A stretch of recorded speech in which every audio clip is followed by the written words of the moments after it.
An 8-year-old girl's simple question silenced a crowded town hall and left Donald Trump sharing a deeply personal story about faith, loss, and redemption. What happened next moved everyone to tears. The modest church hall in Shreveport, Louisiana, was filled with a familiar crowd that evening. Folding chairs creaked, people chatted in hushed tones, and all eyes were on the man preparing to speak at the podium. Most of those who came expected a typical political speech from Donald Trump that night. No one could have predicted that this small church hall would witness a story that would touch the hearts of millions. Sitting quietly in the back rows was 8-year-old Lily. She clutched a worn, leather-bound Bible tightly in her hands. The book had belonged to her grandmother. Its pages were faded, its gold lettering worn away, but to her, it was a priceless treasure. Her mother had just leaned in and whispered in her ear, "If you still want to ask, stand up when you're ready. But you have to mean it." Lily nodded gently. Her heart was pounding in her chest. She had imagined this moment for days, during recess at school, lying in bed at night. She had written and rewritten the question dozens of times, and now she was about to ask it. Not to just anyone, but to one of the most powerful people in the country. It wasn't a question born of childish curiosity. It was the yearning of a small but deep soul, in search of a universal answer. When Trump took the podium, he began his speech with his usual confidence.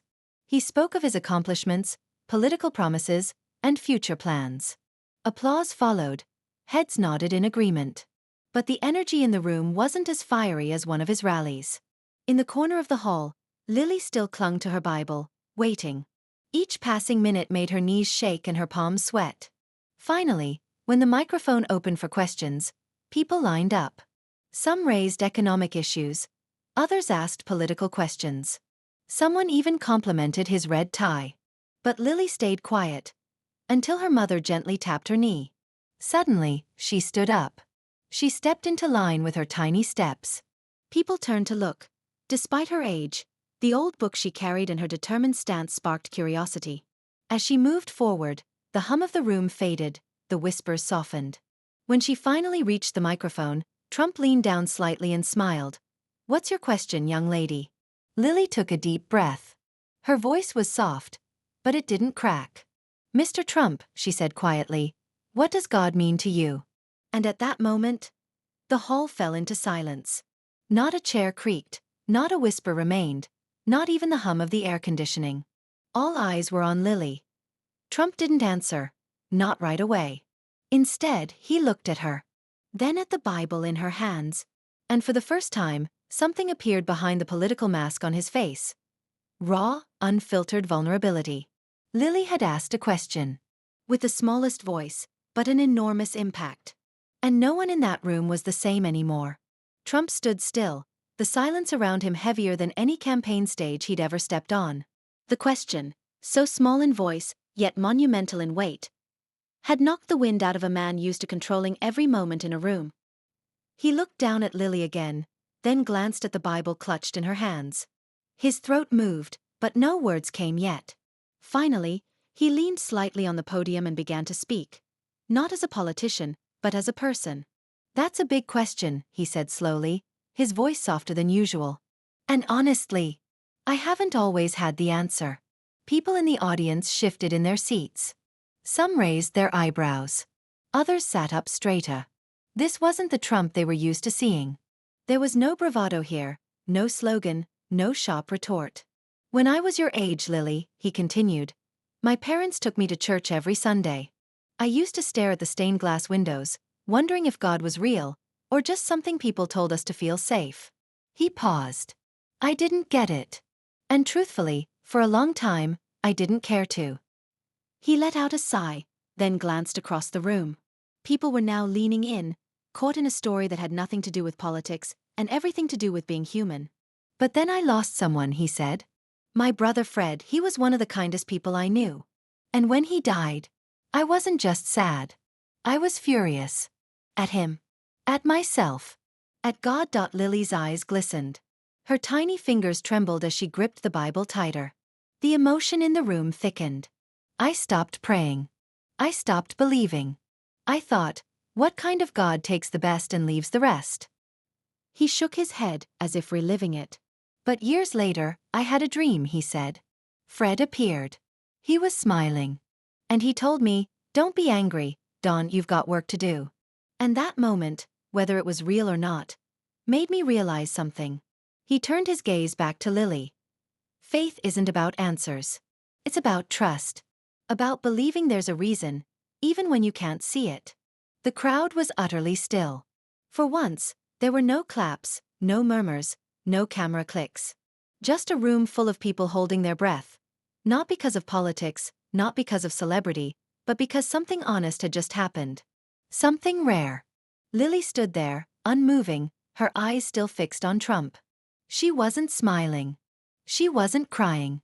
She looked like someone who had just heard something she didn't fully understand yet, but knew would matter for the rest of her life. Trump stepped away from the podium and knelt slightly so he could meet her at eye level. "Thank you, Lily," he said quietly. "Your question reminded me of who I want to be." She blinked, then whispered, "Thank you for answering." As he stood, a man in the back, clearly moved, clapped once, softly, respectfully. Then another joined. And another. And soon, the room erupted into a long emotional standing ovation. Not for politics, but for a shared moment of truth. The pastor of the church, who had remained silent through it all, finally stepped up and said, "Tonight, we didn't just witness a QA, we witnessed what happens when a child's heart opens a door we forgot was even there." And just like that, something had shifted. The next morning, the story had spread, not through headlines shouting outrage or controversy, but through whispers of, "Did you hear what happened in Shreveport last night?"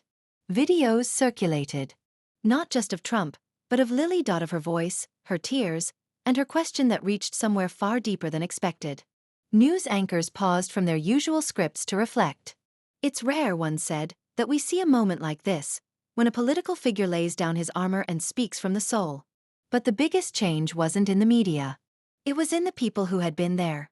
One woman wrote online, "I came to hear a politician talk. I left thinking about my own faith." Another posted, "Lily's question? It was mine too. I just never had the courage to ask it." And perhaps that was the real story. That in a world shouting for answers, one little girl reminded us that the right question can change everything. Trump, back in his car that night, reportedly asked his team not to spin the story. "Let it be what it was," he said. "It doesn't need to be anything more." Lily went home, clutching her Bible. She didn't sleep right away. Instead, she sat at her window, staring at the stars, wondering if her grandma had heard everything that had happened. "I think she did," her mother said softly, entering the room. Lily nodded slowly. "I don't have all the answers, Mom. But I feel something now. Like, something good." Her mother smiled. "That's faith, sweetheart. You planted a seed tonight." And as Lily drifted to sleep, her Bible resting beside her, the echoes of her brave question lingered in the air. Proof that sometimes, the smallest voices carry the greatest truth. This wasn't just a question. It was a call that rose from a child's pure heart and reached millions of others. What happened that day in a modest church hall in Shreveport went far beyond politics, debate, or current events. It was a story about the human soul seeking something bigger. Seeking God. Lily's tiny hands holding that worn Bible, and her quiet courage, reminded us of the values we often forget in our busy lives. The vulnerability in Trump's eyes revealed how confronting our past can be painful, yet incredibly transformative. We all have moments when we silently ask the same question Lily did. What does God mean to you?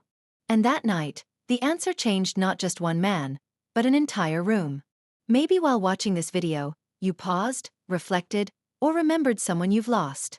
That's the power of this story. It connects us, it moves us, it brings us back to what really matters. If this story touched you, know that you're not alone. Because this wasn't just a question asked by a little girl. It was the voice of something we've all felt deep inside. At some point, we've all silently wondered, what does God mean to me? Lily's courage, the faith she carried in her small hands, and that worn-out Bible passed down from her grandmother, these weren't just props in a story. They were symbols of hope, of love, of longing for something greater than ourselves. And when Trump paused, when his usual confidence gave way to vulnerability, it reminded us all. No matter who we are, there's always a child within us still searching for meaning. If something in this video made you feel, whether it brought a tear to your eye, made you smile, or pulled you back to a forgotten memory, share it with us in the comments. Which part of Lily's question stayed with you? Which words moved you the most? Because sometimes, Your story might be exactly what someone else needs to hear. And please stay with us on this journey. By liking this video and subscribing to our channel, you help us reach more hearts, more souls, and more people who need a reminder that they're not alone.